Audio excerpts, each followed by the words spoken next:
begin our event today with the recitation of Kitab Al-Fatiha. Bismillahirrahmanirrahim.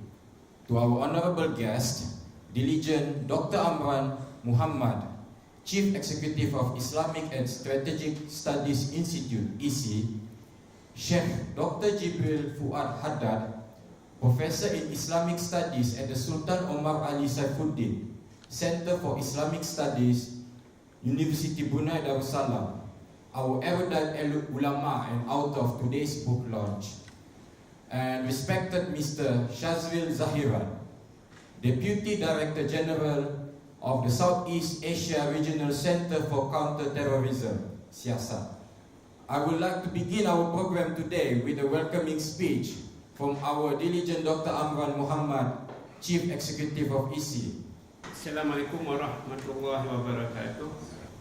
Our learned and distinguished guest, Shaykh Dr. Gibril Fouad Haddad, Professor in Islamic Studies at the Sultan Omar Ali Saifuddin Center for Islamic Studies, Brunei Darussalam. Mr. Shazril Zahiran, Deputy Director General Southeast Asia Regional Center for Counter-Terrorism, Siasat, Ministry of Foreign Affairs, Malaysia.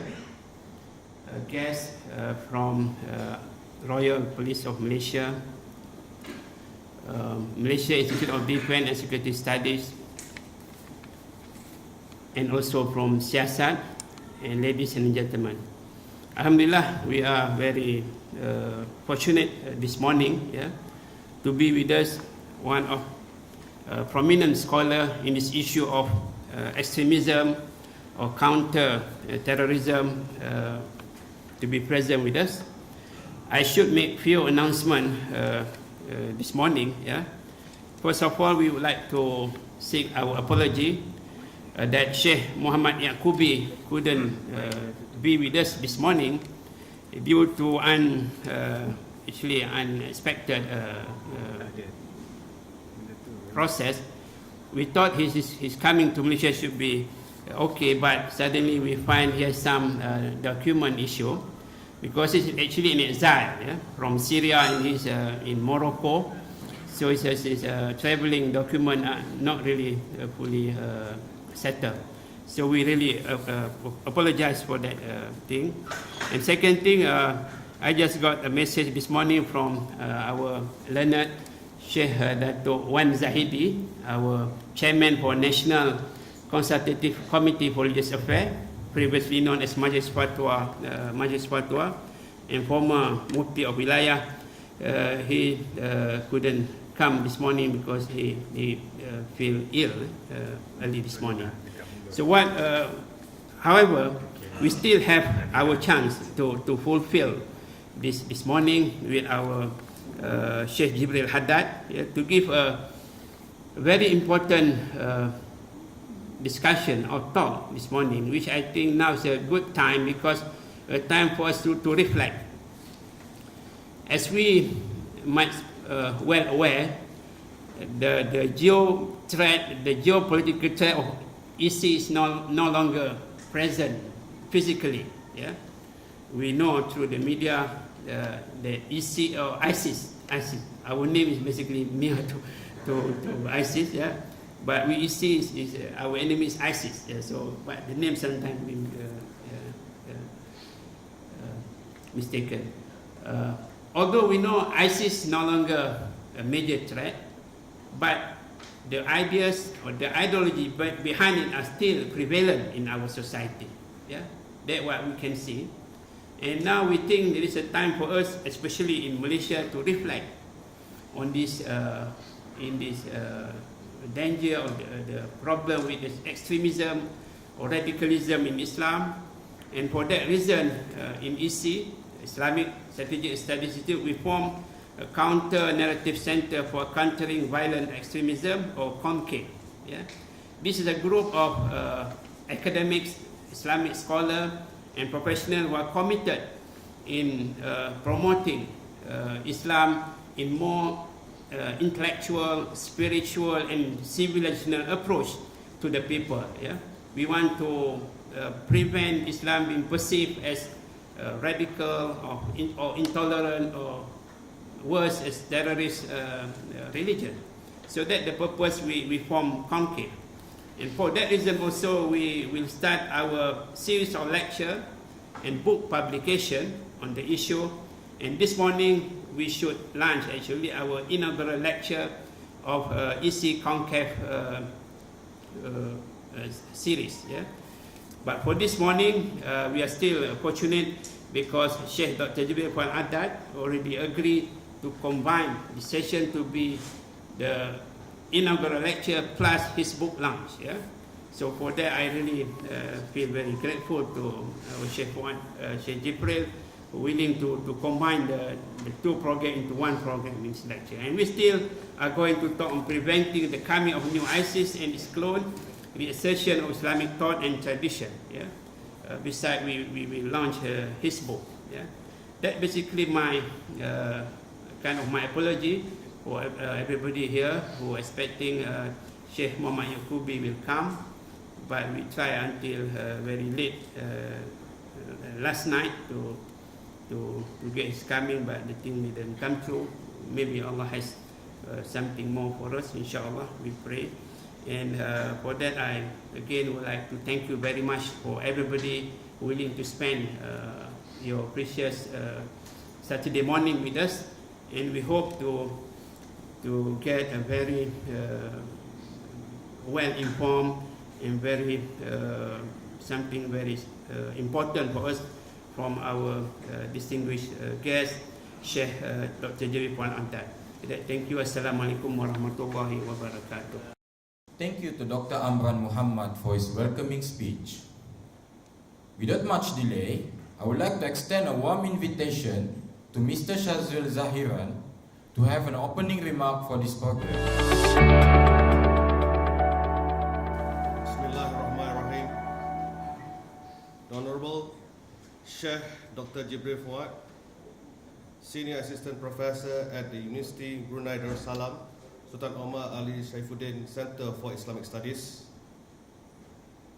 Dr. Amran Muhammad, Chief Executive of the Islamic and Strategic Studies Institute, distinguished guests, ladies and gentlemen, Assalamualaikum warahmatullahi wabarakatuh, and a very good morning. First of all, I would like to thank the Islamic and Strategic Studies Institute for inviting me to be seated alongside such eminent thinkers and scholars in the Islamic world. I would also like to take this opportunity to congratulate Shaykh Dr. Gibril Fouad for the launching of his book entitled The Incineration of Persons in Jihad, Criminal Penalties and Reprisals, a critique of ISIS argument in light of the sources. I believe that this book will certainly add great value to the existing body of literature on the subject of Islam and its distinction from the acts of terrorism. Ladies and gentlemen, Malaysia, like other Southeast Asia countries including Indonesia and Philippines and Singapore, are not excluded from the threat of terrorism. More specifically today, Malaysia faces the threat from a group that's managed to garner support from thousands of people around the world in sheer months of its establishment. This group is called the Islamic State, which is also known as Al-Dawah Al-Islamiyah Fil Al-Iraq wa Al-Sham, or Daesh. In Malaysia, terror cells have been created and terror attacks were planned and conducted based on directions given not only by individuals in the country but also Malaysians who are abroad. One case in example is Muhammad Wandi bin Muhammad Jadi, a Malaysian who went to Syria in 2014 and was killed in April 2017. Through several of his Telegram channels, Wandi was able to plan and directed attacks, including the Movida Club attack in Selangor in June 2016, and a failed attempt to conduct and would be a large-scale attack in Kuala Lumpur using a car bomb. Realizing such group's potential threat to Malaysia and its ability to garner support and gain recruits in the country, Malaysia is committed to address this threat through a multifaceted approach. One immediate response to the threat was to strengthen the country's legislative measures. This include the forming of new laws such as the Prevention of Terrorism Act, POTA, and the Special Measures Against Terrorism in Foreign Countries Act, SMATA 2015, as well as existing laws which also were enhanced. Laws such as the Security Offences Special Measures Act or SOSMA, Prison Act, Penal Act, and Prevention of Crime Act, POCA, were amended to reflect the terrorist threat in the country. Malaysia also been rigorous in its hard power responses to terrorism in the country. Thus far, 381 individuals have been arrested since 2013, of which 286 were Malaysian, while 95 were foreigners, claiming various citizenships from Albania, Algeria, Bangladesh, Indonesia, the Philippines, and Turkey, among others. In addition, 19 terror plots were also foiled in Malaysia between 2013 and 2017. Meanwhile, more or less 100 Malaysians have travelled to Syria and Iraq to fight alongside Daesh and other terror groups operating in these conflict zones. The estimate includes at least 56 individuals, including 36 men and 20 women between the age of 4 and 50 years old. In addition, 8 out of the total had returned and now detained, while 34 others were killed, of which 8 of them were suicide bombers. Other approaches also included blocking of websites and suspending accounts belonging to Daesh and their supporters. This is done through rigorous monitoring of websites, forums, and various social media accounts, with the support and cooperation between various agencies within Malaysia. The statistics showcase the ability from a small fraction of Malaysians to be swayed by violent ideologies in the name of Islam, which in actual fact espouses peace and tolerance among one another. This is concerning to the security and stability of the country in several ways. Firstly, is a threat that may be brought upon Malaysians in Syria and Iraq, who have or will be returning back to their own country, embedded with violent ideology and relevant skills to conduct attacks in Malaysia.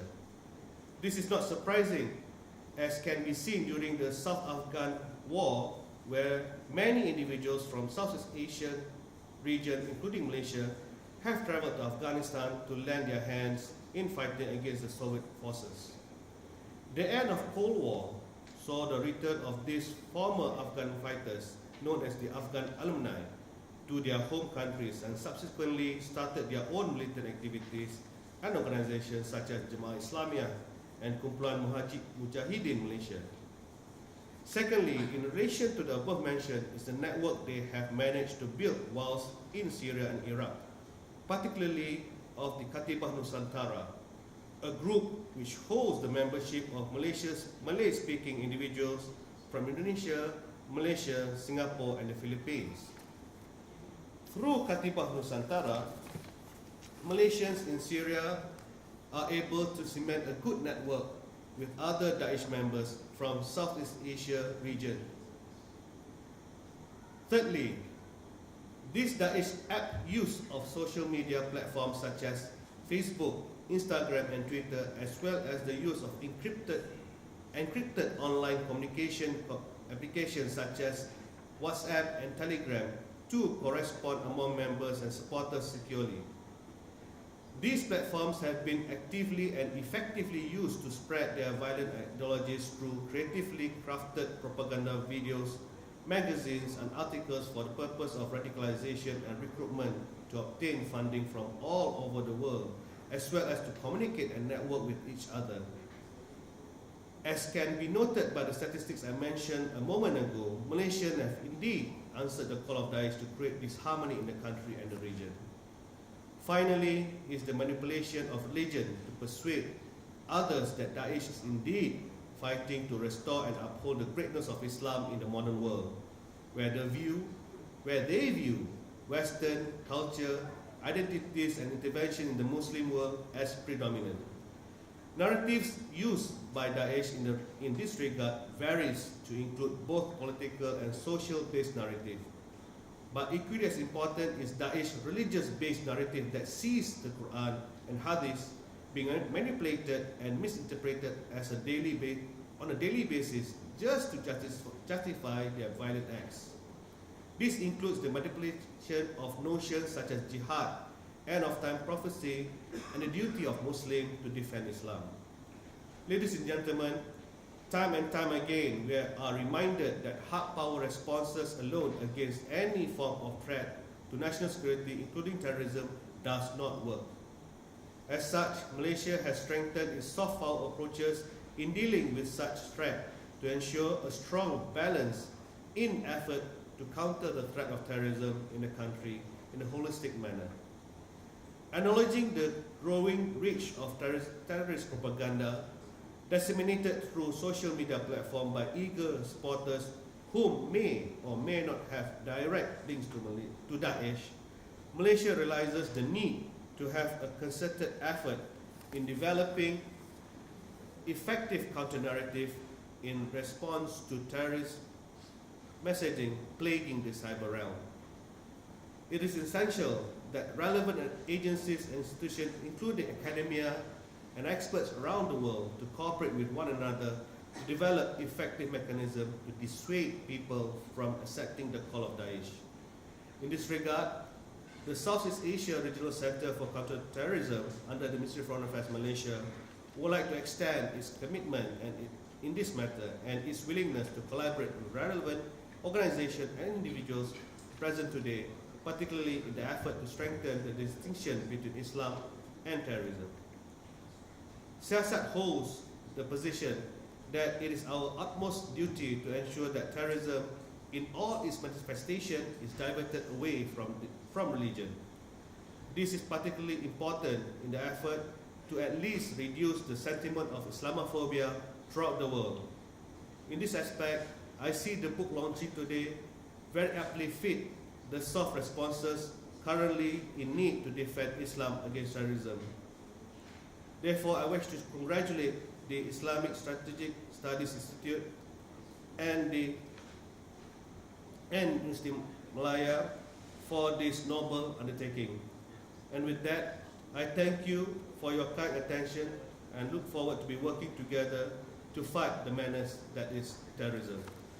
Assalamualaikum warahmatullahi taala wabarakatuh. Thank you to Mr. Shazril Zahiran for his opening remark.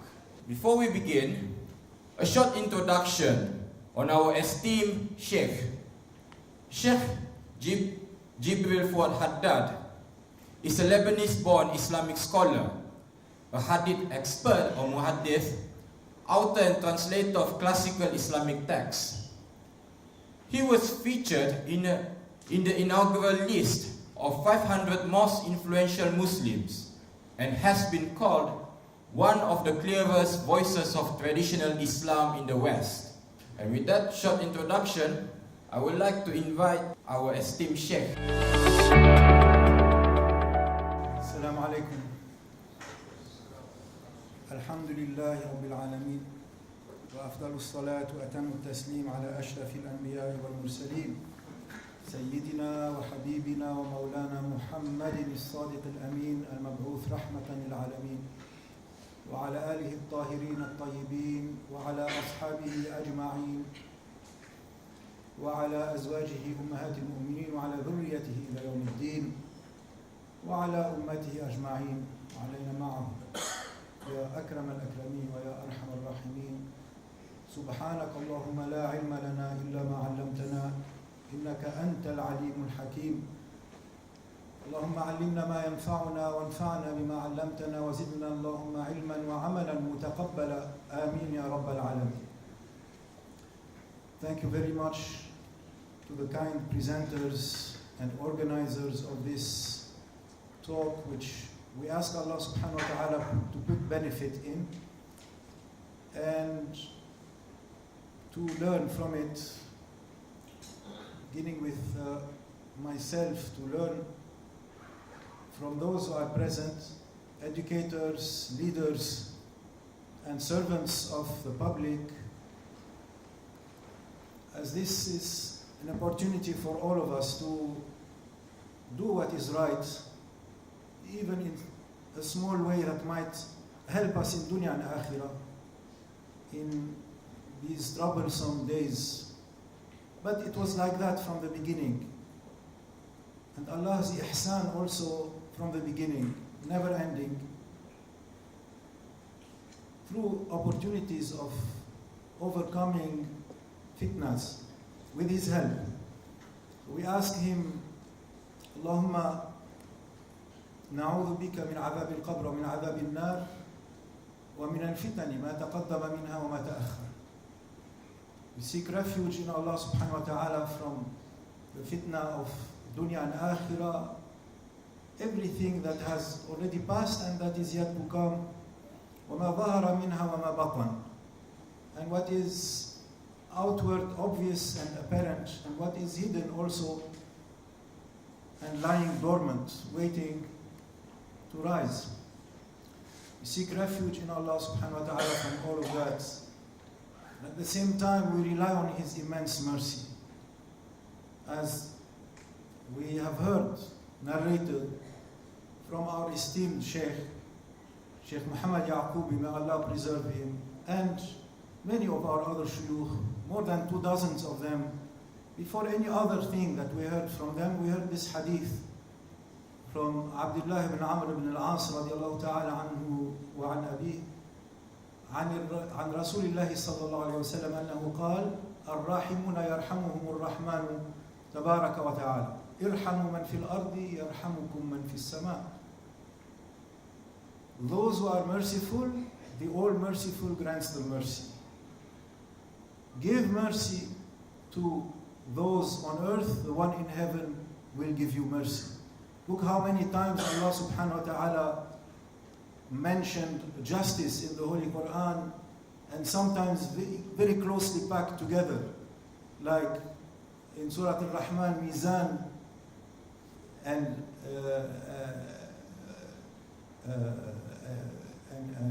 Wazn close together.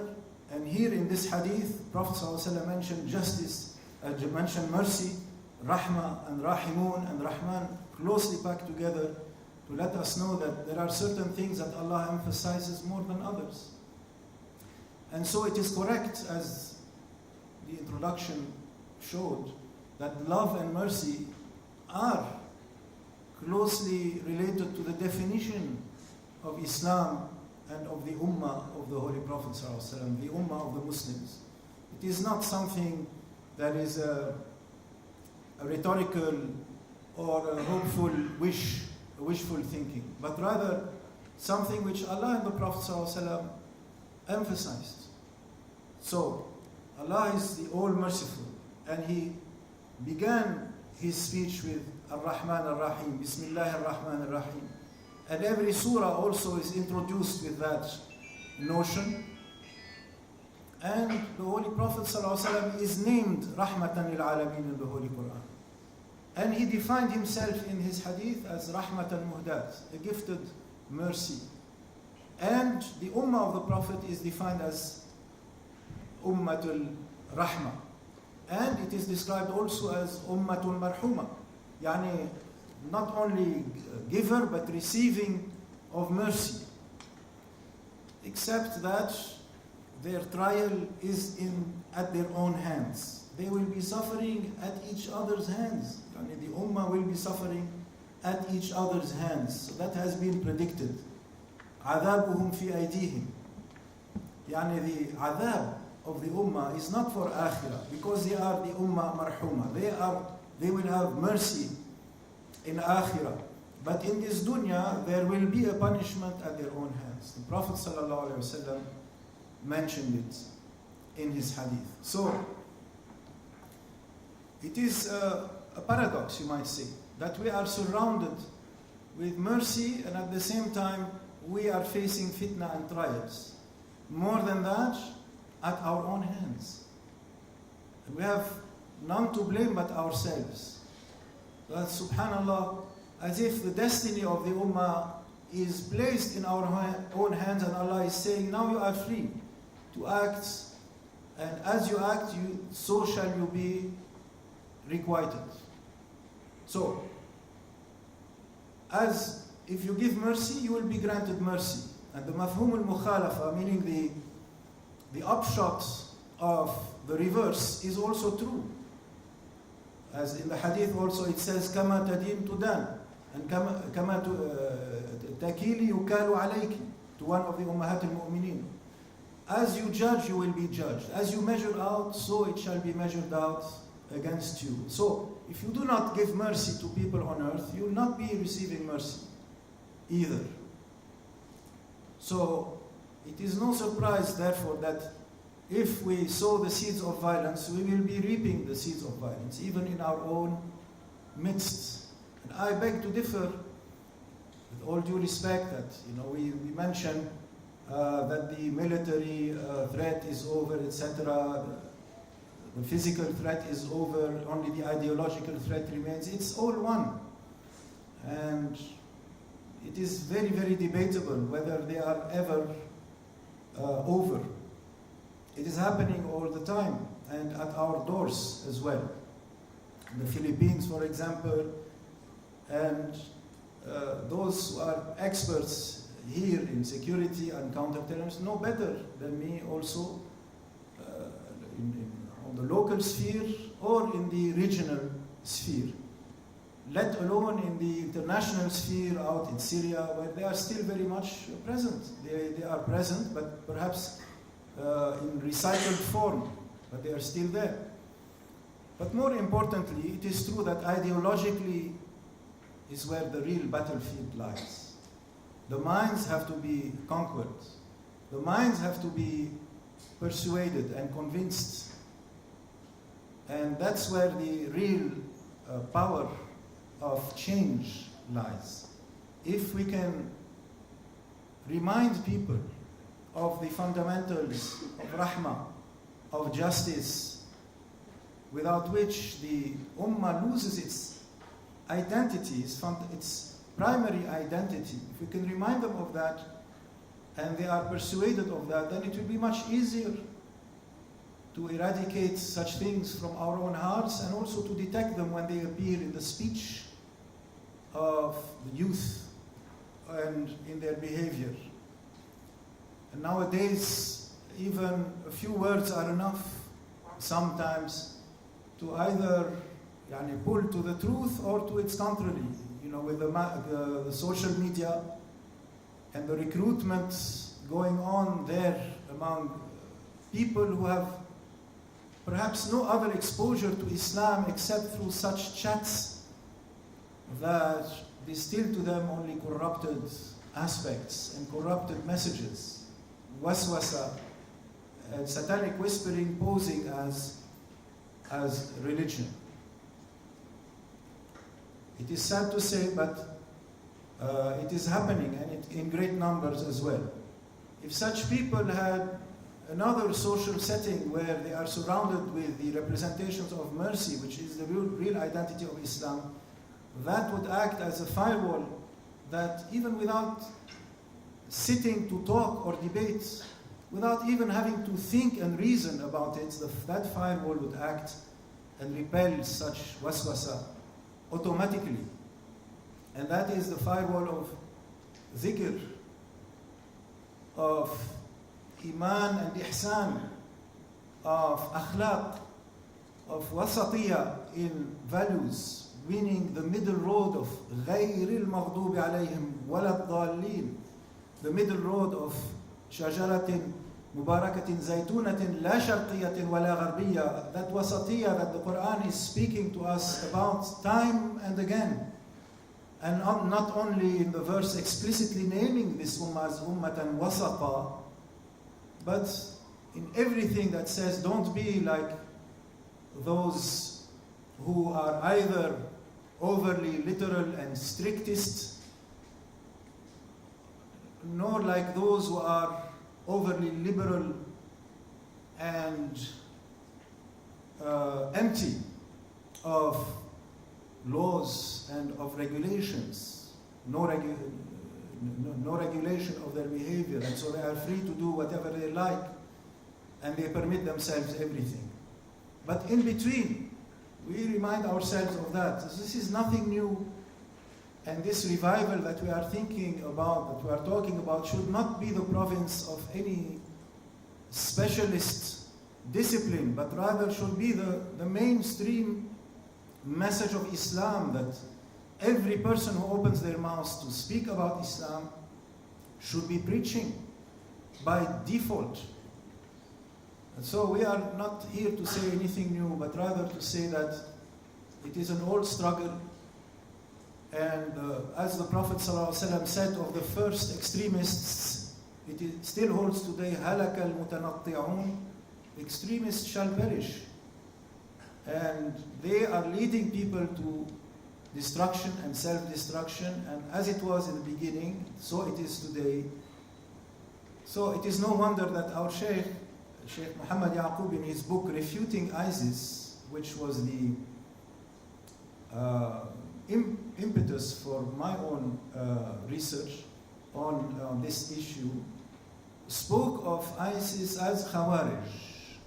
And from the very title of its first Arabic edition, إنقاذ الأمة فتوى مفصلة في إثبات أن داعش خوارج وأن قتالهم واجب. He made this very clear, that this book of his was as a rescue of the community through this fatwa that is demonstrating and affirming that Daesh, the Arabic acronym for ISIS, are Khawarij. They are dissenters, they are separatists of the ideological community of the Ummah, and that it is imperative and an obligation to be fighting them. And this fighting does not mean that we are like them making takfir, no. No, but rather we are saying that this is wrong. And it is our obligation to say that something wrong is wrong, as much as we can. So the authority's role is to do that with the hand. The intelligentsia's role, or the educated classes' role, is to do that with the tongue. And the general populace, their role and their obligation is to know that and to do it with their heart, and with their dua, and with their speech, in whatever small or large capacity that they can, whenever this has to be said. So this is what we do here this morning. Even if we are lighting a candle in the wind, it is still part of the struggle of goodness against evil and light against darkness. And this is something which, like Sayyidah Maryam alayhi salam, we are not hoping to be shaking such a huge trunk with our own feeble, weak hand, but rather Allah subhanahu wa ta'ala does the rest. Allah is able to shake it up and change it and turn it back from down to upside, back from the upside down that it has been turned right now, where batil has become haq and wrong is prevailing. Yet the last word belongs to Allah subhanahu wa ta'ala. And it has always been like that. That prophets were sent and haq has been sent to illuminate the darkness. If it was already easy and already justice already prevailed, then there would have not been need for such help, divine help, to be sent.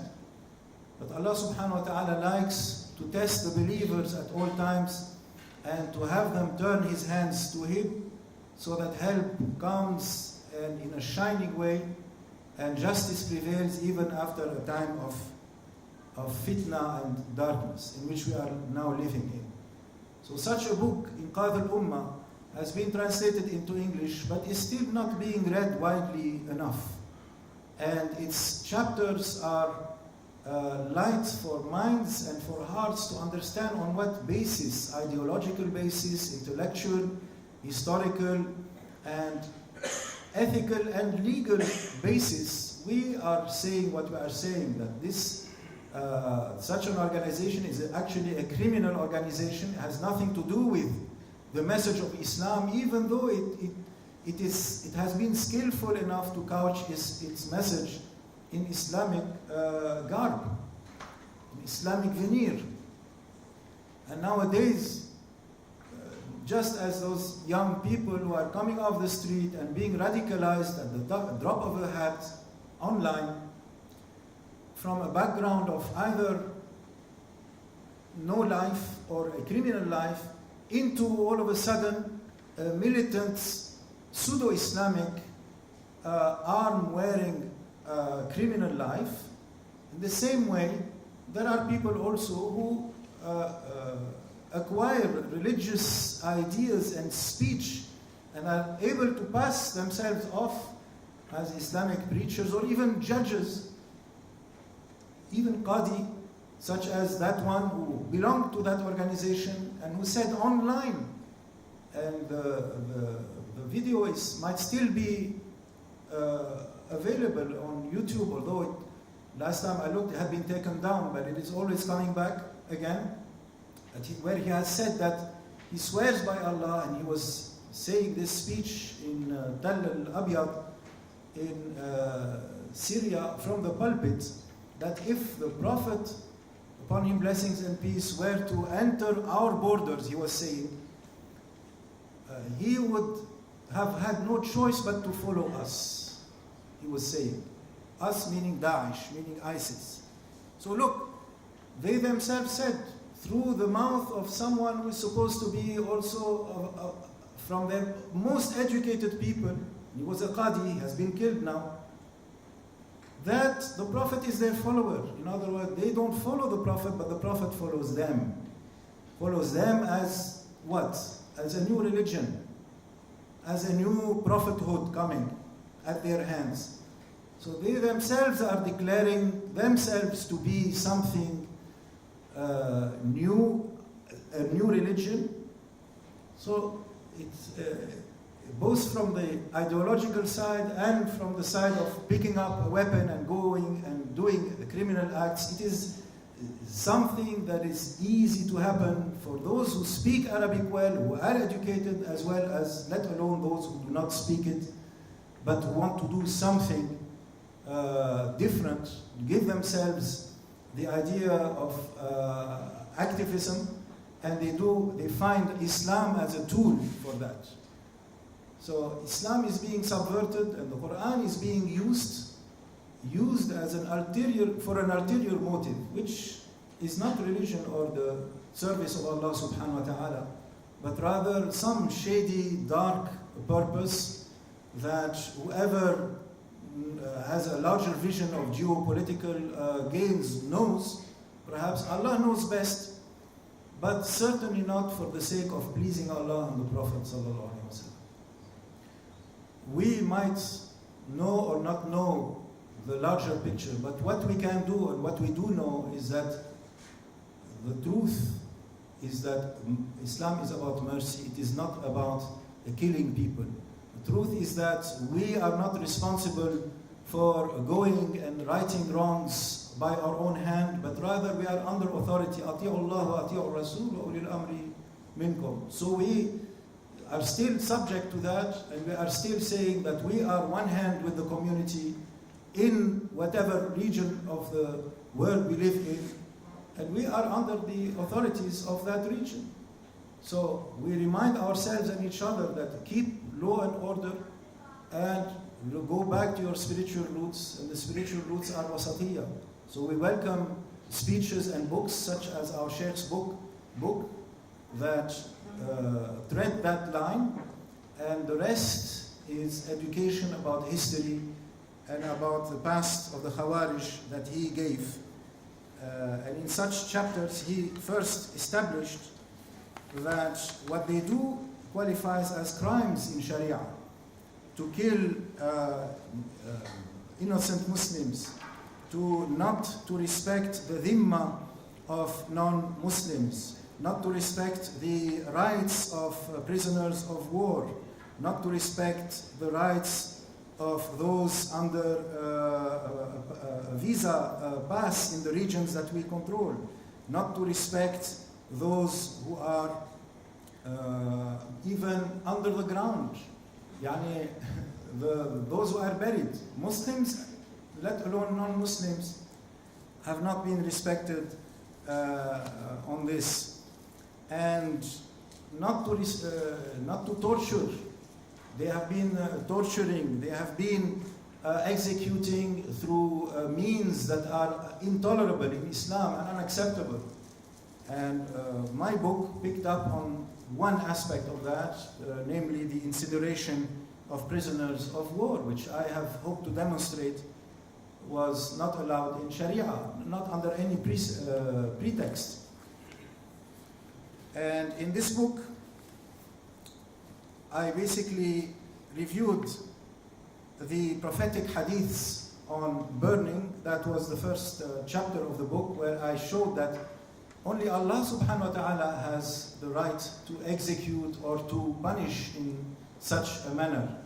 And He created fire, and He has authority to punish with the fire, but not a human being. So this is very clear from the Holy Prophet, upon him blessings and peace.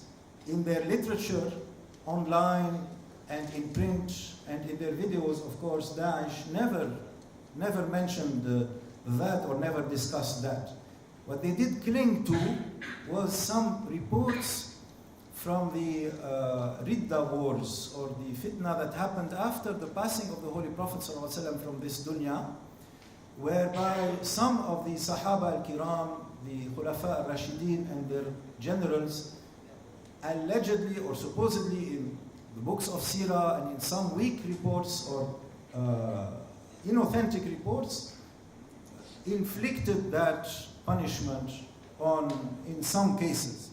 So my second chapter of my book reviewed such reports, and I basically covered the alleged burnings by the early generations, reports by reports, documenting them in detail and discussing whether the experts had decided that such reports were reliable or not, and whether they formed a legal precedent in the Sharia or not.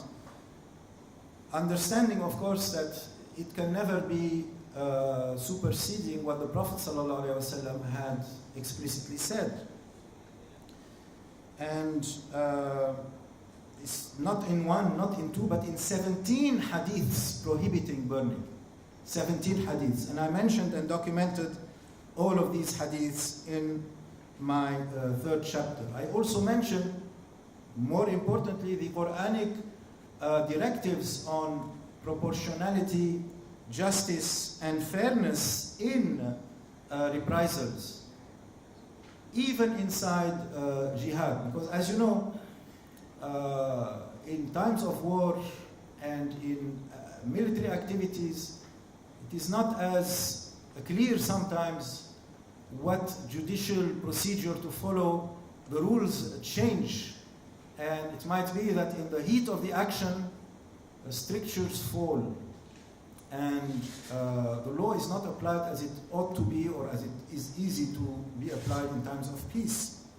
But even so, it does not mean that all of a sudden the haram becomes halal in the question of burning. This was made clear by Ibn Qudama, who said that he knows of no dissent or no disagreement on the ijma issue, the consensus issue, that all of the schools of law consider that burning of prisoners of war is haram and illegal, whether in times of peace or in times of war.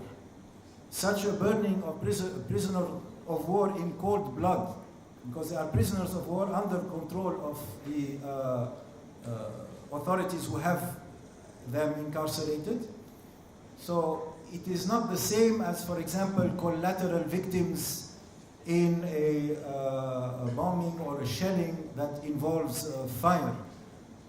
It's not the same as that. So even though the enemy practiced such indiscriminate a burning by fire, it does not mean that once captured, such an enemy becomes punishable with the same means, unless we know that that is the particular one who committed that act, and if we can know that for sure. But in the case of the Jordanian pilot that was burned by ISIS, or the Turkish soldiers also that were burned by ISIS, or others that were burned by ISIS, they had no way of knowing, and they never claimed even that they knew that these were the particular individuals that were involved in burning through their plane shelling of civilians, and that they were being punished for those acts specifically. But rather, they were being punished because their army had committed that. That was the reasoning formulated by Daesh, ISIS. So in other words, they were made to carry the burden of their army in this particular respect. Whereas nowhere in the Sharia does it say that such retaliation is permissible. So whether as qisas, retaliatory criminal punishment, or as a had, or like a criminal penalty, or anything that qualifies as a capital punishment with justice, there was no proper legal reasoning. We need to know the proofs for that, and my book was an attempt to establish those proofs in this respect, and to show that in the end, the closest thing to describe the burning of human beings is that it is a pagan act. It is an act of jahiliyyah. It is an act that does not belong to Islamic culture or Islamic practice in the least, but it might be borrowed from other cultures, but it is not an Islamic act. And I hope that the people who are in a position to teach, whether at the primary or secondary or university level, or to speak and make da'wah in the mosque, at home, and in schools, Islamic schools, or at large, and speak to non-Muslims, are able to break down those proofs that I gave in my book, and to simplify the language in a convincing manner, and that such a breakdown also is translated into social media platforms and chat style, to show that it must be known, and it must be even proverbially known, that there is no such thing as burning in Islam. The problem is that there is a large segment of the population that is still defending the claim that it is Islamic, and I also have a section devoted to that the purveyors of falsehood among ourselves, using Sharia language and Sharia platforms such as ifta or internet ifta in Arabic, let alone in English, are still saying that it is defensible. And this is superficial reasoning, and more importantly, very dangerous reasoning, because this is an exact example of what I mean when we are saying that we are punishing ourselves. And first, ideologically, even before the criminal and the military activity of harming each other and harming our own community, we are harming our own community ideologically and religiously as well. And this takfir also that gave rise to such organizations as ISIS has began long before the appearance of ISIS, and is still continuing long after they have ceased to be a threat at the international state level. It is still continuing, and we are still hearing it, and there are still nations that are bearing the brunt also of that large-scale takfir. It is too sad to dwell upon, but yet we must face it. We must face it, and we must say it. That, oh, Ummah of the Prophet ﷺ, wake up, stop fighting one another with planes and tanks and bombs and burning one another, and we are still not daring to say it or to name the culprits because we don't want to offend anyone. But in the meantime, people are dying and are being orphaned and are being burned. Still, as we speak. Not only in Syria and Iraq, but in Yemen and elsewhere. And it has reached, as we mentioned, to Southeast Asia to such a stretch of time that we have reasons for concerns. We have so much work to do, but all we can say is Allahumma ilayka al-mushtaka wa la hawla wa la quwwata illa billahi al-ali al-azim. At least such books as the book of our Shaykh, Refuting ISIS, that is the title of the English translation, and Inqadh al-Ummah, and Arabic, ought to be translated into Malayu and other languages. They ought to be studied, they ought to be subsidized and distributed for free wherever there needs to be education about extremism and radicalism and counter-radicalism. That is what we have been promoting and saying, not only here in Southeast Asia, but also in Australia, in the UK, in the US, and anywhere where we are allowed to speak on this issue. And we hope that more people will be aware of the existence of such books. They are not really for the general public. Such a topic as the incineration of persons in Jihad, criminal penalties and reprisals is not something, it's not easy reading. It is rather depressing, but they give you proofs that are important in our day and age. And such proofs can be broken down into our simpler language by educators and da'iyas the world over, so that it will go without saying. And this is something that is necessary at this time. It is a wajib for all of us to participate in. And all we can say is, Allahumma tawakkalna alayk, wa anta raja'una wa anta thiqatuna, wa la hawla wa la quwwata illa billahi al-ali al-azim. Thank you very much for your attention. I think this is enough. Assalamu alaikum wa rahmatullahi wa barakatuh. Please join me in welcoming Mr. Shazvil Zahiran, accompanied by Dr. Amran Muhammad and Sheikh Dr. Gibril Fouad himself, to the main stage to officiate the book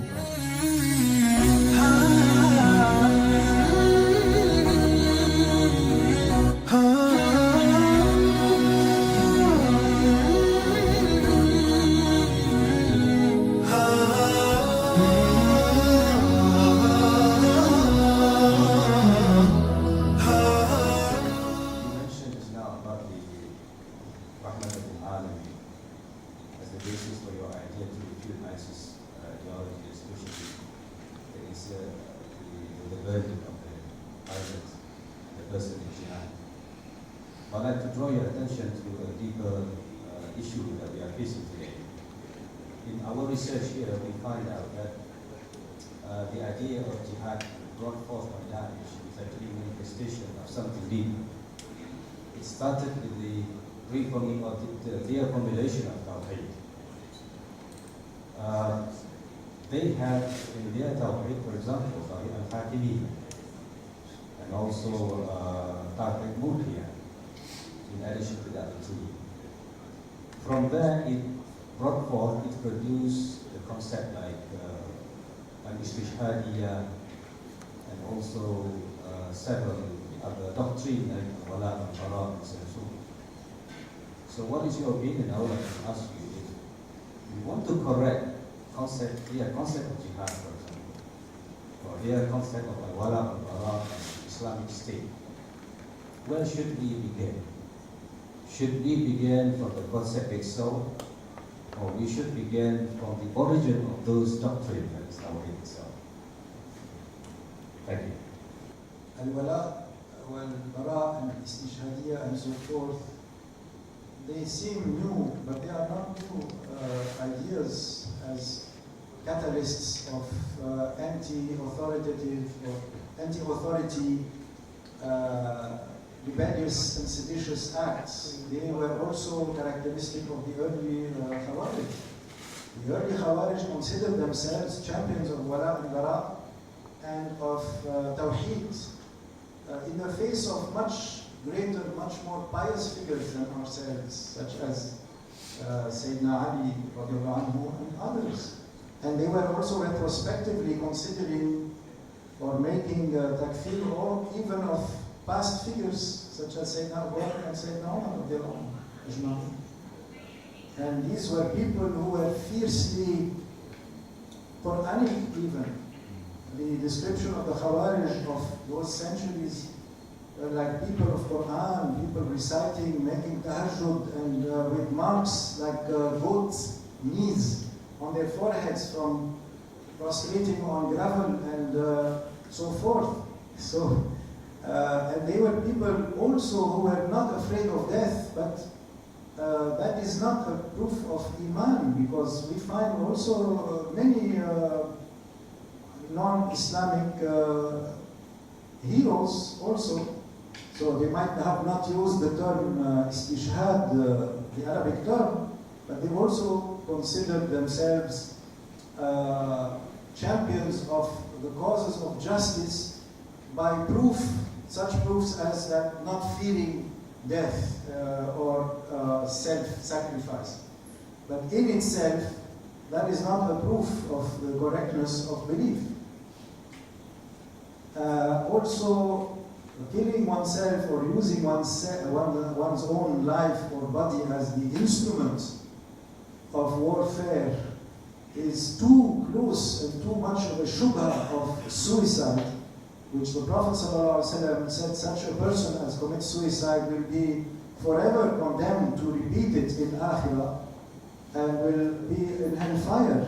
And the Prophet ﷺ did not prey upon such people, even though the Sahaba themselves, who are much more knowledgeable than us about halal and haram, mistakenly thought that such a person might be a shaheed, because they were so brave in warfare, and they were helping the ummah with their acts and so forth. But in the end, they killed themselves, and the Prophet ﷺ had said from the beginning that he is from Ahlul Nar, from the people of hellfire. And that is a characteristic of the Khawarij also, that they were called Kilab Ahlul Nar, I mean the worst of the people of hellfire, the lowest. And their mark is takfir. So it is forever the mark of people who are extremists, who say, to condemn other Muslims, whereas Allah subhanahu wa ta'ala opened the gates of paradise so wide. They try to narrow them down and all in the name of Tawheed. So one must be careful that when lofty ideals such as Tawheed require people to cancel out fundamental events such as Rahmah, there is something wrong there. So it is not my own idea or platform that is about Rahmah. It is very much about Rahmah. The Prophet ﷺ was emphasizing that time and again. So if you want, you can go to the 40 hadiths on Rahmah by Ibn Tulun, one of the ulama of hadith of Sham, which we, alhamdulillah, we taught and translated, and it's on YouTube. The English translation has been translated into German as well, to show how much the Prophet ﷺ emphasized the Rahmah. But it is in the Quran, as we said. That is what we should concentrate about. Just as the hadith also on fitan and akhir zaman are more important in our time to teach and to be familiar with. There are certain aspects that are there under our nose, but we just fail to emphasize them. And as for wala and bara, to take it as an excuse for takfir, it is wrong. There is wala and bara without need for takfir.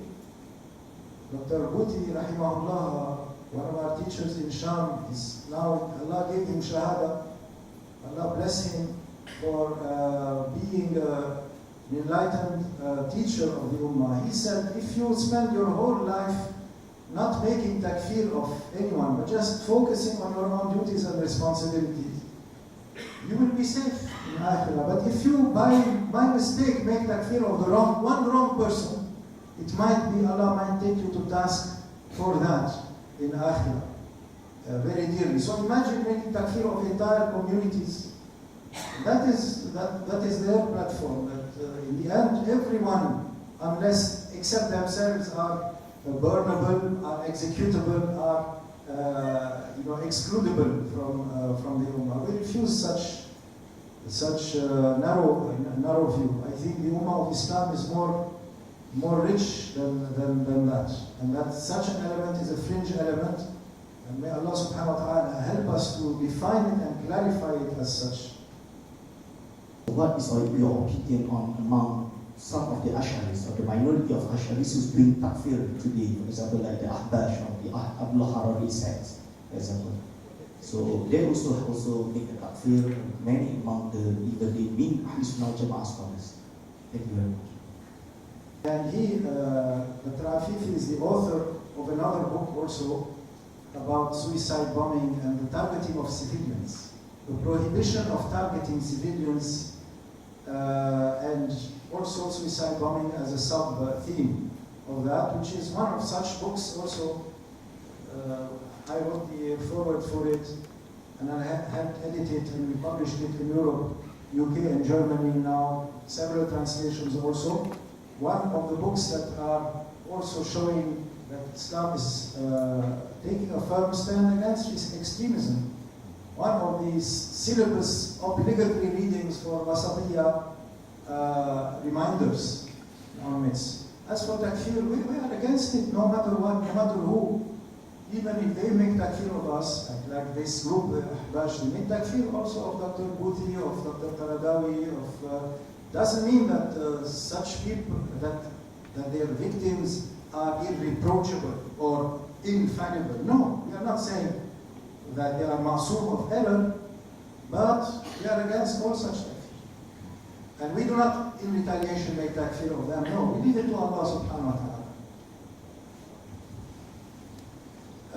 Dr. Qaradawi has a large book on the ethics of jihad, in which maybe 900 pages. And also the book of our teacher, Dr. Wahb al-Zuhayli, rahimahullah, also 900 pages on jihad, his PhD thesis, rahimahullah. And all, in Dr. Qaradawi's book, there is one line where he says, they might, bomb us, might target our women and children, but we do not target their women and children if they do that. This would be haram for us to do in retaliation, because there are limits to what you can do as qisas, even in jihad. So ideologically also, there are limits. Not just because they make takfir, doesn't mean you can retaliate also with takfir. This is, otherwise, really everyone is going blind. And the qisas al-mustaqim is lost. No, we have to keep it. And we have to be, even at the price of being called pacifist, to be like the better of the two sons of Adam, alayhi salam. We had a question, you mentioned the path of ihsan playing an important role in counteracting extremism. How important is that role, and in counteracting extremist ideology, and how should we approach in the path of ihsan and tasawwuf? What role does it play for us to counteract the extremist ideology that is prevailing across the world? Yes. The path of ihsan is exactly that to do something, to be on the path of ihsan. It doesn't mean that we have succeeded and we are plucking the fruits and we are seeing them with our eyes. It might not be in our lifetime. It might not be that we feel also that we are progressing, but we must still be people of action. And the path of ihsan is about acting, not just words, not words only, but rather to do something in obedience to Allah subhanahu wa ta'ala and hope for the highest results and aiming high.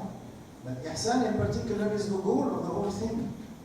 Because أن تعبد الله كأنك تراه as the definition of ihsan, excellence, to worship Allah as if we were seeing Him, to be in His presence, that is the whole goal of Islam and Iman. Not just to memorize and not just to be experts of Aqidah and Tawheed, as all of the sects are claiming to love Layla. But Layla is not saying you are all true lovers. They are all claiming to be following Quran, all of them, and most of them to be following Hadith and Sunnah as well. But in reality, it is very rare. And one of the early ulama of Hadith and one of the big awliya of the Ummah also, Abu Bakr ibn Ayyash, he was fasting all his life, every day, except Eid, of course, and making tahajjud every night of his life. And for 40 years, they said he prayed the Fajr with the wudu of Isha, because eating little, sleeping little, Allah gives them that. And here he just said a word that shows what I'm saying. He said that السنة في الإسلام أعز من الإسلام في الأديان. That to follow Sunnah in the sense of ihsan, in the sense of ihsan, and to be in the path of Rasul sallallahu alaihi wasallam and his Sahaba al-Kiram and Ahlul Bayt, in that dedication sense, to carry the path of people who enemies and also friends who are not helping, also is even more helping, but to carry it and to keep hope and iman, that is ihsan. It said, but it is more rare inside Islam than the Islam is rare among the religions also. So, وَقَلِيلٌ مِنْ عِبَادِيَ الشَّكُورِ. In that sense, Allah is looking for at least an intention. And we keep with those circles of masters like Shaykh Yaqub and others like that. And to us, in our humble perspective, Sham was and continues to be the land where such circles are the most, quantity-wise. And of course also quality-wise. Circles of Salat on the Prophet ﷺ, circles of Zikr, and circles of Ihsan, where there is not just the study of the words, but also the practice of purification of the soul and akhlaq, which is the embodiment of wasatiyya and the embodiment of the sunnah of the Prophet ﷺ, out of which it is impossible that extremism will come. That is the firewall that we are talking about. If we are raised and kept in such circles, the probability is very high that we will be protected. That is what I mean by education and revival. Perhaps there are other ways also, but that's the way that we know and that we try to practice and encourage. I have a question regarding the concept of Khalifa, because the ISIS is very obsessed with the Khalifa concept, and they believe that this is the time that they should go for Jihad, because the emergence of the Khalifa that they believe. So, from your point of view, is it the international political arena nowadays believe that democracy is the concept of that we should get people's voice on becoming the leaders and all. So, and also there's the concept of Khalifa in it. So, how do we as Muslims want to differentiate between these two, and what is, from your point of view, the best concept of world politics to have this, what are the Khalifa or democracy, or how we as Muslims want to perceive this ideology, this concept? It's not enough to say we want the goodness of Khilafah for this Ummah, as Allah said in Ja'ilun fil ardi Khalifa, and we have to uphold that. It's not enough.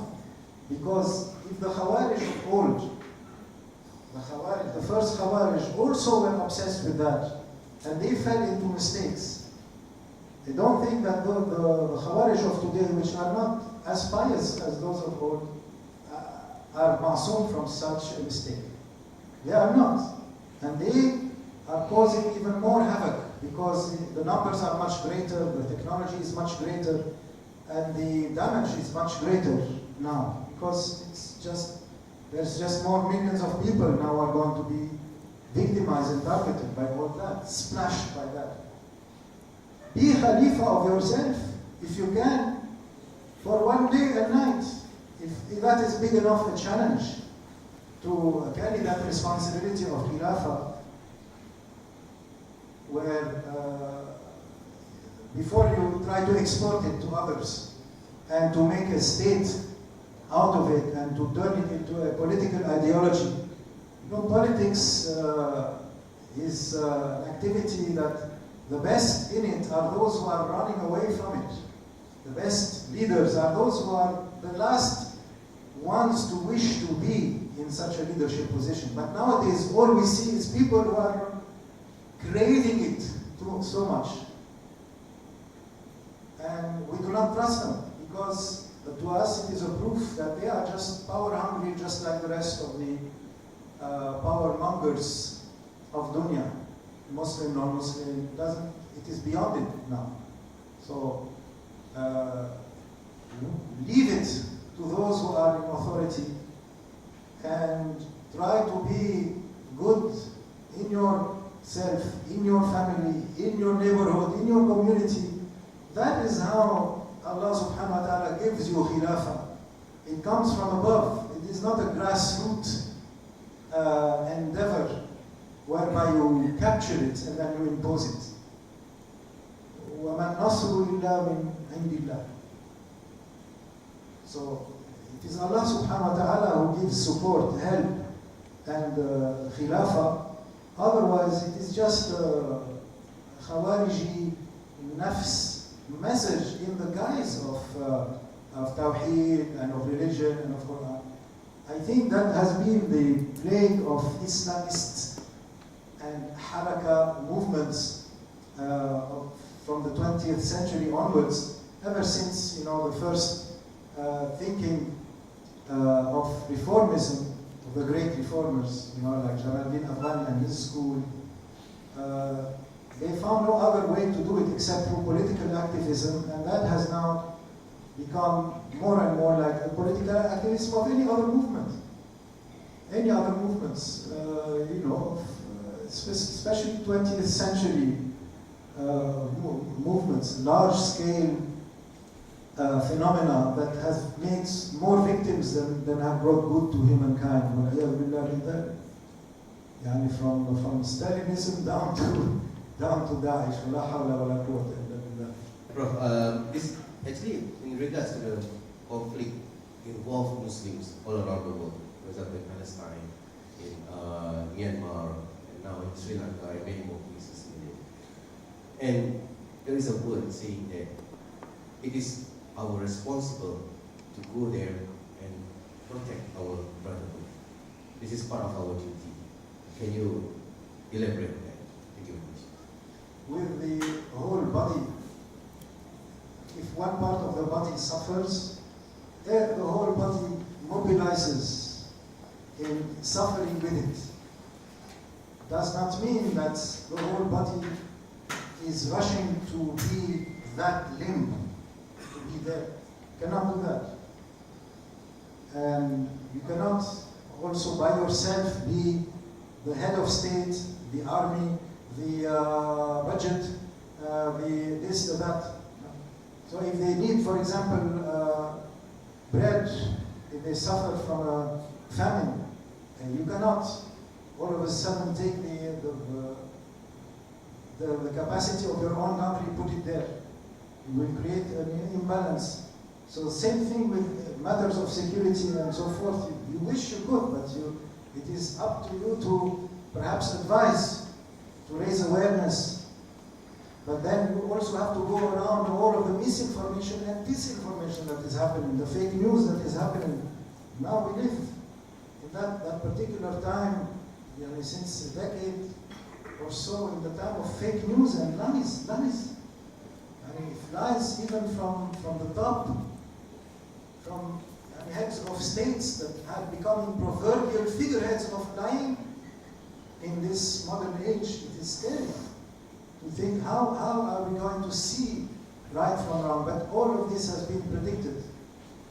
So it should not be so scary for us, because our Prophet ﷺ gave us the preparation for that, spiritual, mental, that don't be surprised from that time. And also the Hajj and Marj, the large-scale killing.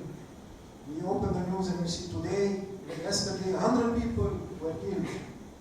100, 200 people, 1,000 people, and the number of refugees and so forth, and the tortured people and the raped people.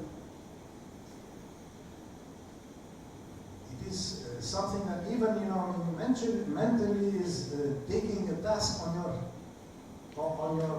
your soul, on our soul. So all we can ask is, Ya Rabbi, that don't make us also part of the problem as the victimizers and the tyrants. That's all we can say. But in your humble capacity to try to, if Allah puts you in the way of helping effectively, then do so. But know also that your dua to Allah subhanahu wa ta'ala is also a weapon. تشغيل الدعاء, the ulama of Sham would say, شغل الدعاء. Put it into action and activate it. Meaning, ask with a sincere, fasting tongue and heart, with a repentant heart, with a tongue that gives up riba and namima and so on and so forth. So Allah subhanahu wa ta'ala will accept from us. And Imam Baydawi said, the jama'ah is very powerful. That's why the first dua of the whole Quran is the jama'ah. In jama'ah dua. First dua of the Fatiha in jama'ah. So that means that stay together and work together and do as much as you can. But as for carrying up arms and getting on ships and trying to face armies and so forth, this is not the way. And going around your authorities, your own authorities, that is not the way of working together.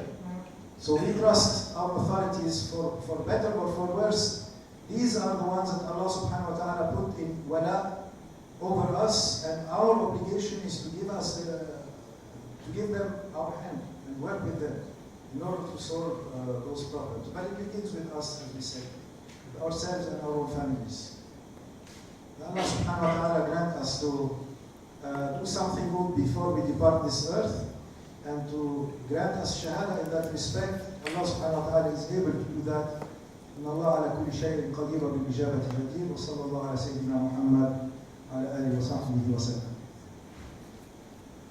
Thank you for that. I have one question. Sure. In your book, you mentioned about ISIS Wahhabi connection, and we often heard about Ibn Taymiyyah on this issue. So how can we make sense of this connection between Ibn Taymiyyah, Wahhabi, and ISIS? Can you enlighten us? Yeah, I was forced to make that connection because they themselves quoted him in that burning video of Muaz, the Jordanian pilot, rahimahullah, to whom Allah gave shahada. He gave him shahada at the hands of those criminals. And it is my belief he is in paradise now. Allah erased his sins because of what he suffered. So, in that video, they quote the one that they quoted, one alim that they quoted, was him, Ibn Taymiyyah. And they misquoted him. But what they quoted was enough also in its original text, which I showed in my book. I showed the original text and the way in which they misquoted him.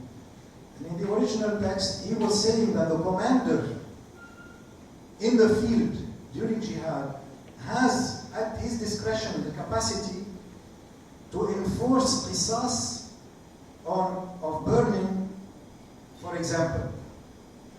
And so they took that as their justification. But in the fiqh of the mazhab of Ibn Taymiyyah, ostensibly, the Hanbali mazhab, as in the fiqh of all of the mazhab of Ahl Sunnah Jama'ah, it is not permitted except by the judge in a court with forensic evidence after establishing the proof and all that. What Ibn Taymiyyah's innovation consists in this respect is that he took this hukm from the court and from the forensic context of establishing qisas and its penalty from the hands of the judge and the process, the legal process, and put it into the hands of the commander in the field who is not equipped to establish that. And the commander in the field, in the heat of the moment, is if they decide to do that, then they are able to do that. And then Ibn Taymiyyah said it is allowed to do that if it facilitates deterrence, for example, or da'wah even. And how can it facilitate da'wah? Or if it can, for example, deter them from doing it a second time and so forth. But so they took that and they ran with it and they said, oh, well, because they bombed us with napalm, for example, then we are going to burn one of the pilots and they will not do it again. But they did it even after it did not work. So even following their own reasoning, which is based on evidence that to us is a bid'ah in the religion and something that is not justified by the fiqh literature, even of the Hanbali Mazhab. Even so, when it did not work, they continued and they burned the Turkish soldiers as well, and they burned others as well. So, for us also to do that as a militia, because they are acting as a militia. They are not a state, they are a sub-state entity or a non-state entity. Also shows that it is more like an act of sedition. It is not an act that will be recognized as a legal argument. The Khawarij of old, they had something that was recognized as their own ijtihad. So they were classified as Khawarij on that basis. But even so, many ulama made takfir of the Khawarij, even though they had their own ijtihad. But in this case, there is no ijtihad. This is not considered ijtihad. Allahu A'lam. So that's the Wahhabi connection with Ibn Taymiyyah, because he is the primary marja, the primary reference in their literature, and also it has been a common point with Khawarij that they do takfir. That's why nowadays one of the main media efforts of that school of thought is to show that they are not making takfir of others. But all habits die very hard. And in fact, the takfir is still going on. What else could justify going to war against the whole nation of Muslims except takfir? So it is not allowed. What is going on right now to kill for a whole Muslim state to be warring against another Muslim state, and there is more also that is brewing and preparing. All we can say is La hawla wa la quwwata illa billahi al-aliyyil azim. So take each other's hands and we should not go for sectarian and identity politics, especially when it leads to takfir. Even if we did not know that we are being manipulated into identity politics, we know from inside, from our own aqidah, that takfir is haram of a brother Muslim, that all of Ahlul Qibla are destined for paradise. One time I asked my Shaykh about the Khawarij. As soon as I said the word Khawarij, he said everyone is in paradise. All those who say La ilaha illallah, Muhammadur Rasulullah are in paradise. So then I stopped. At one point, you see, when it comes to that, we have to remember the basics that we are. This is Ummah Islam, Ahlul Qibla, Ahl La ilaha illallah Muhammadur Rasulullah. So some of them, they don't do masih al-khuf. Some of them, they don't have wala to Sayyidina Abu Bakr or Sayyidina Umar or mahabba for Sayyidina Uthman. Or some of them, they have this, some of them, they make takfir of you, some of them, you have to tell you all that, and you have to come to Allah subhanahu wa ta'ala and say, Ya Rabbi, I believe what your Prophet said, that man qala la ilaha illallah, dakhala al-jannah. So I did not make takfir of anyone. That's our role, and if we make takfir, then next thing we carry arms and we kill one another, then we are part of the problem, not part of the solution. But at the same time, we have to know about those connections, because they are manipulating us and they are dividing us. And we refuse that. We say that the Sawad al-A'zam, that Prophet ﷺ ordered us to stay with, the larger mass of the community, the Sawad al-A'zam, the larger mass. Who are they? Historically, they are the Ash'aris and the Maturidis. That's what we are saying. We are not saying that the others are not in paradise as well. So we have worked with that, and our language, our education, our ideology is based on that.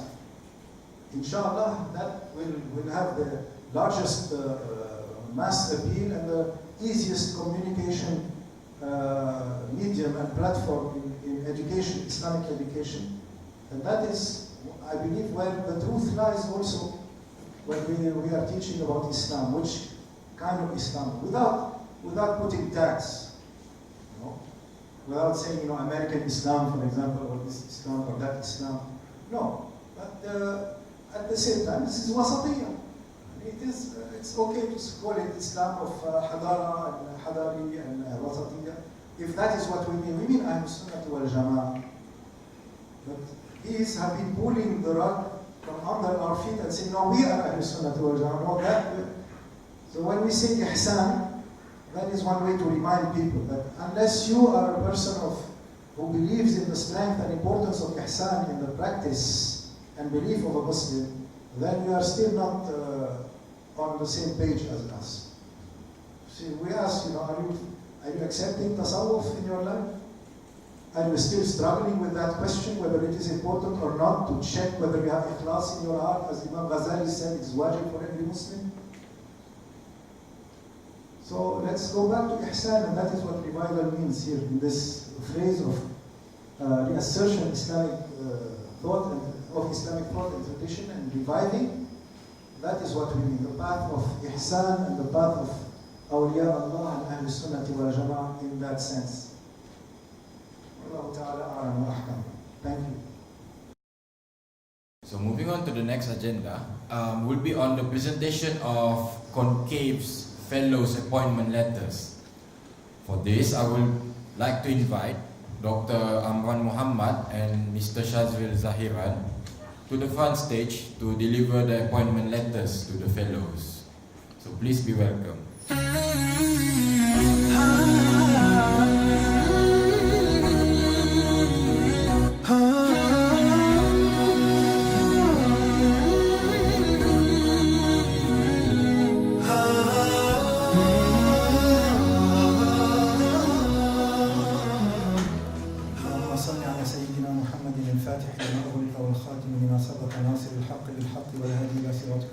وعلى آله حق قدره ومقداره العظيم. كلما ذكرك الذاكرون وغفل عن ذكري الغافلون، صلاة تفتح لنا بها أبواب الرضا والتيسير وتغلق لنا بها أبواب الغضب والتعسير. نعم المولى أنت ونعم النصير.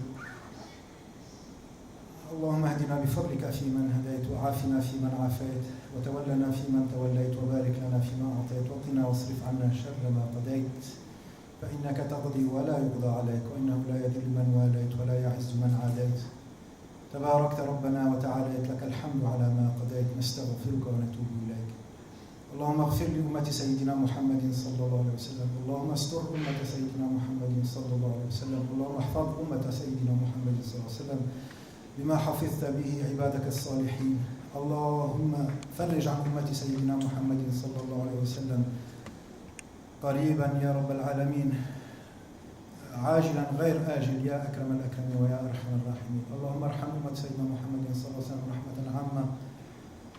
اللهم انصر أمة سيدنا محمد صلى الله عليه وسلم نصرا مؤزرا. توكلنا عليك وتوجهنا إليك، لا إله إلا أنت، نستغفرك ونتوب إليك. اللهم إنا نعوذ بك من عذاب القبر ومن عذاب النار ومن الفتن ما تقدم منها وما تأخر، ومن فتنة المسيح الدجال ومن فتنة المحيا والممات. رب اغفر وارحم وأنت خير الراحمين لنا ولجميع المسلمين والمسلمات، المؤمنين والمؤمنات الأحياء منهم والأموات، خاصة لأهل هذا البلد ماليزيا وسائر بلاد المسلمين، وخاصة لأهلنا في بلاد الشام يا رب العالمين واليمن وسائر بلاد المسلمين. لا إله إلا أنت، نستغفرك ونتوب إليك. اللهم حول حالنا حال المسلمين إلى أحسن حال ظاهرا وباطنا، وارزقنا رزقا حلالا طيبا شافيا كافيا واسعا يا رب العالمين، واغننا بحلالك عن حرامك، واغننا بك عن الناس. لا إله إلا أنت نستغفرك ونتوب إليك. ربنا آتنا في الدنيا حسنة وفي الآخرة حسنة وقنا عذاب النار. ربنا لا تزغ قلوبنا بعد إذ هديتنا وهب لنا من لدنك رحمة إنك أنت الوهاب. ربنا آمنا بما أنزلت واتبعنا الرسول فاكتبنا مع الشاهدين، شهادة أن لا إله إلا الله محمد رسول الله صلى الله عليه وآله وصحبه وسلم.